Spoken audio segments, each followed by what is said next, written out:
Ayan, so, sino sa atin, medyo weird tong tanong ko ha, pero sino sa atin yung may mga fantasy? Ayan. Wow! Ang dami! Yan! Sabi nga ni Ariana Grande, di ba, fantasize. Pero, uugatin natin to, no? Ang fantasy na to, kahit anumang fantasy yan, sexual, panlipunang fantasy, iba't ibang klase ng fantasy, nauugat yan sa imahinasyon, di ba? So, ano bang naiisip natin pag sinasabi natin yung imahinasyon? May mga naisip ba kayo? Ako naisip ko usually mga prinsesa, prinsipe, mga pangbatang mga bagay, di ba? Mga bagay na hindi makatotohanan, mga bagay na hindi mangyayari, no? Kasi nga, fantasy, imagination. So, ito yung ilang mga bagay na naiisip ko pag sinasabi ko yung imahinasyon. Mga bagay na imposible, mga daydreaming, no? Mga bagay na naisip ko lang kapag tumitingin ako sa malayo, kapag nagsisenti ako sa sasakyan na naka-earphones, naka-headphones, naglalakad sa ulan, mga dinodrawing sa ere, di ba? Pero, sa totoo lang, minsan ay mas malalim yung ibig sabihin ng fantasy, no? Itong mga bagay na to, kunyari, yung Adventure Time, yung Dora, yung Toy Story 3, lahat yan ay produkto ng imahinasyon. Imahinasyon ng parehong tagalikha nito. So yung creator ng Dora, creator ng Toy Story. Pero imahinasyon din ng nanonood. Kasi paano mo ba siya ini-interpret, di ba? At bukod doon, nung bata ako, syempre, may imagination ako, guys. Maraming bagay yung sinubukan ko bago ako naging Pol-Sci major. Dahil alagad ng media yung kuya ko noon, sinubukan kong mag-commercial. So yung commercial VTR na to, sabi sa akin, hala, hawakan mo yung burger. Sabihin mo maraming bagay. Wow! May burger! Ang sarap-sarap! Sabihin mo ng galit, sabihin mo ng malungkot, sabihin mo ng masaya. So, 2 minutes yan na sinasabi ko lang, wow! Ang sarap-sarap! Ng iba't iba yung emosyon. Pero ba't ako magagalit, diba? May burger nga sa kamay ko. Pero, ayun yung mga ibang bagay na inimagine ko lang. Sabi ko, sige, gawin po natin. Sinubukan ko rin mag-direct ng Ibong Adarna, kahit di naman totoo yun, diba? Noong grade 7.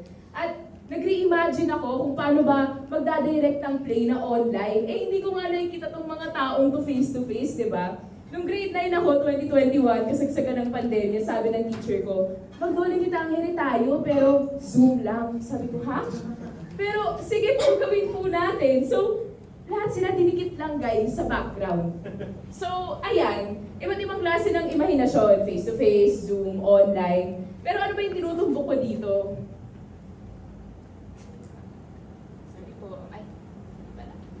Pag bata ka, malawak yung imaginasyon mo. Sinasabi ng maraming tao, mag-imagine ka, mag-daydream ka, okay lang yan. Pag mas malaki yung imaginasyon mo, mas marami kang makakukuha sa buhay, di ba? Ang imaginasyon, sabi ni Anderson, no, sa kanyang Imagination and Education article, ito ay kakayahan ng bata na maglikha at matuto. Ibig sabihin, paglaki niya, marami siyang posibilidad na nakikita para sa lipunan. Pero paglaki mo, sasabihin sa'yo na hindi na praktikal ang mag-imagine. Walang ganon sa totoong mundo, at ganon talaga ang buhay, tanggapin mo na lang. So pag may mangyayaring masama sa'yo, okay lang yan, ganyan talaga gumugulong ang buhay. Pero dapat ba talaga natin i-discourage ang imahinasyon? Kaya tinatanong ko ngayon sa inyo kung paano nga ba kung tuluyang tumigil na yung imahinasyon natin? So ano bang ibig sabihin ng imahinasyon? Sabi ng Cambridge, ito daw yung kakayahan natin na magkaroon ng vision. Vision dahil nakalikha tayo ng larawan sa mga isip natin, nakalikha tayo ng mga ideya. Paano ba yung nagmamanifest? Ako na-imagine ko, paano kaya kung nagkatuluyan si Carson at si Dio? Paano kaya kung hindi minahal ni Carson ng 7 years si Dio? Paano kung hindi niya na kailangan makilala si Patty with an H sa La Union?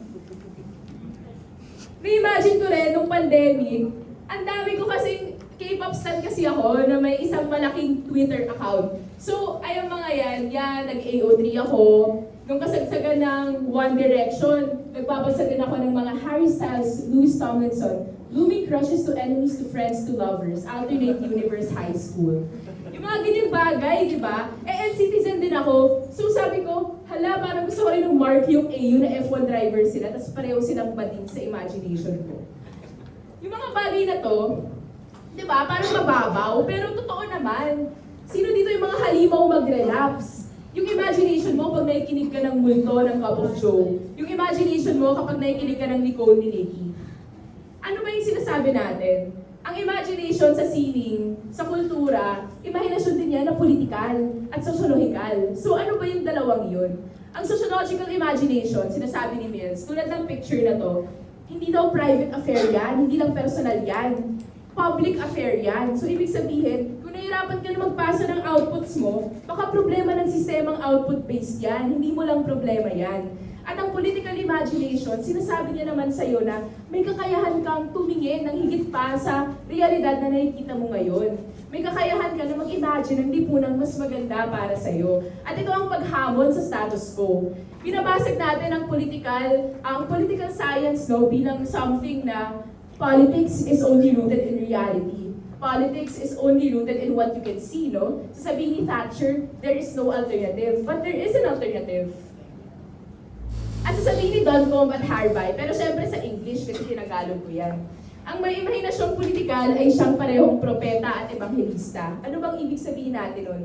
Propeta dahil may vision siya, may kakayahan siyang tumingin, no? May konkretong kondisyon ka, pero may kakayahan siya na, uy, posible pala na mas makatarungan ng mundo. Posibleng hindi kailangan na maghirap ang mga tao ng maralita. Posibleng magkabahay lahat ng tao. At ebanghelista, kailangan niya ng may maniniwala sa kanya.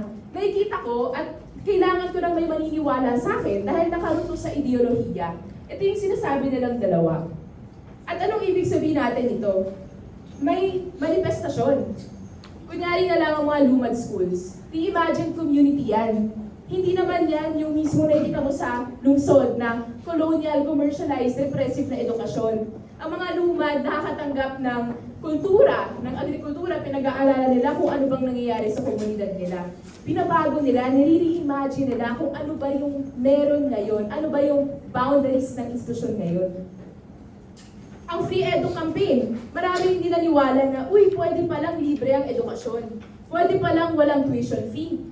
Dati, sinasabi nila, i-reform lang natin ang STS, no? Pagbayarin natin yung mga tao kung ano yung tax bracket nila. Pero pwede siya. Imahinasyon. Ang community pantry, ang pagkuha sa pangangailangan, ang magbigay sa kakayahan, reimagination yan. Reimagination kung paano tayo bumubuo ng mga komunidad na kaya mag-provide para sa isa't isa. Ng mga komunidad na hindi naka-base sa pagkakasakim, sa pagmumonopolyo, sa mga bagay na kumukuha ka ng tubo. At kung paano tuluyang tumigil ang ating imahinasyon. So sinasabi natin sa buong presentasyon na to, no, na ang imahinasyon, ang Pilipino, ito ay malaya, ito ay mapagpalaya, ito ay forma ng paglaban. No? Ang imahinasyon ay hindi lang pagkakaroon ng pangarap, ito ay paglikha, ito ay paglaban. Kaya naman sinasabi natin na imagination is an act of resistance. At tulad ng sinasabi ni Mao, no, na dare to struggle, dare to win, sa pagkakaroon ng imahinasyon, sa pagpa-plant ng seed o ng binhing to, meron tayong mabubungang mas magandang panlipunang bukas. Thank you po.